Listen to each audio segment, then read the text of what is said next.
जय श्रीराम. श्री समर्थ श्रीधर गोशाळेमध्ये आपलं हार्दिक स्वागत आहे.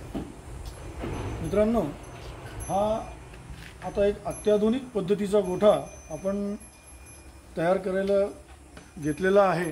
त्याच्यामध्ये आता पूर्वी आपण फार आपल्या गावरान पद्धतीचा कुडाचा गोठ्यामध्ये आपण वासरांना आणि गायींना ठेवत होतो. ते व्हिडिओ किंवा त्याचे फोटो आपल्या वेबसाईटवर किंवा आपल्या गोशाळेच्या पेजवर उपलब्ध आहेतच.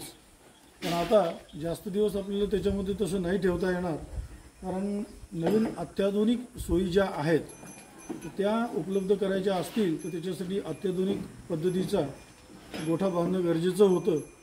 आता आपली संख्या पण वाढते आहे गायींची आणि वासरांची.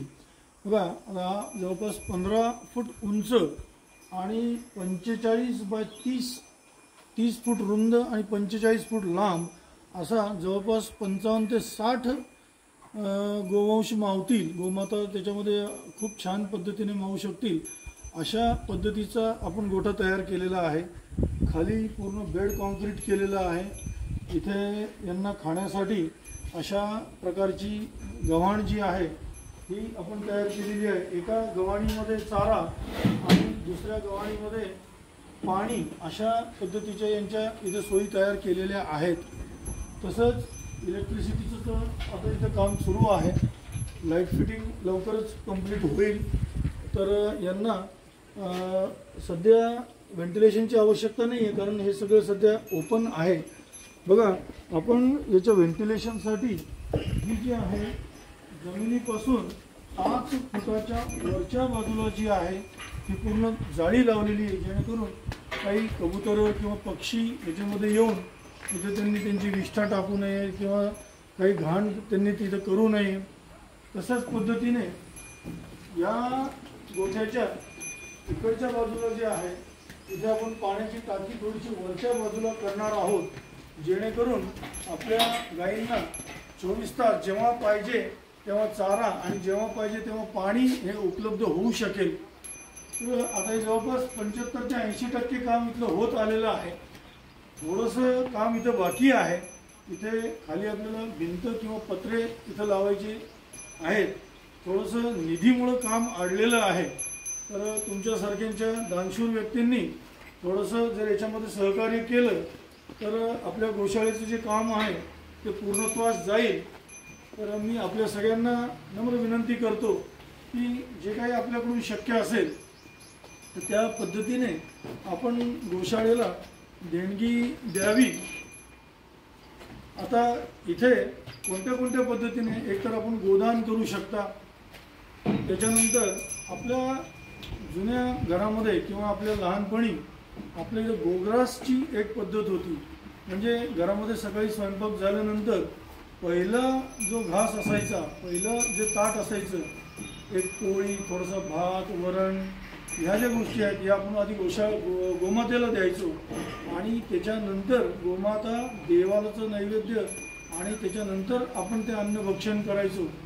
आता शहरामध्ये या सगळ्या गोष्टी शक्य होत नाही आहेत. फ्लॅट संस्कृतीमध्ये 2nd floor, 4th floor, 5th floor इथं राहत असताना गायी पाळणं आपल्याला शक्य नाही आहे. पण जर आपण थोडासा निधी जर आम्हाला उपलब्ध करून दिला, हा तुमच्या इच्छेवर अवलंबून आहे, त्याला कोणत्याही प्रकारचं बंधन नाही आहे. जर तुम्ही तुमच्या गोदानाच्यासाठी काही रोजचे समजा एक 11 रुपये, 21 रुपये असं जर आम्हाला तुम्ही उपलब्ध करून दिलं तर तुमच्या नावाने आम्ही इथं या गायींना गोग्रास देऊ आणि याचं निश्चित तुम्हाला त्याचं समाधान तर मिळेलच. दुसरी गोष्ट गोदान आहे. त्याच्यानंतर तुम्ही गाय दत्तक घेऊ शकता किंवा तुमचा जो काही वाढदिवस आहे, काही घरामध्ये शुभदिन असेल तर त्या मुहूर्तावर तुम्हाला गायींसाठी काही जर देणगी द्यायची असेल, चारा द्यायचा असेल, आंबवण द्यायचं असेल किंवा वस्तुरूपाने सुद्धा, आता इथं आम्हाला पत्र्यांची गरज आहे, काही पंखे लावायची आम्हाला इच्छा आहे.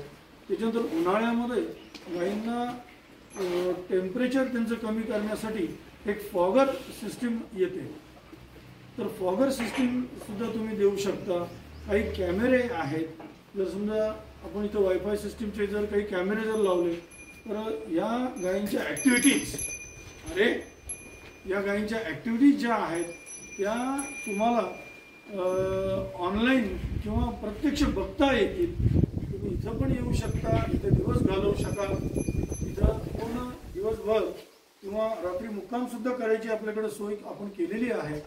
निसर्गाच्या सान्निध्यामध्ये, गायींच्या सान्निध्यामध्ये आपण जर इथं आलात तर आपल्याला नक्कीच पुढच्या आयुष्यासाठी, पुढच्या आठवड्यासाठी, पुढच्या महिन्यांसाठी आणि खूप चांगली ऊर्जा तुम्हाला इथं मिळेल. गायींच्या सोबत आपल्याला खेळता येईल, गायींच्या सोबत आपल्याला गप्पा मारता येतील, त्यांच्या सहवासामध्ये राहता येतील.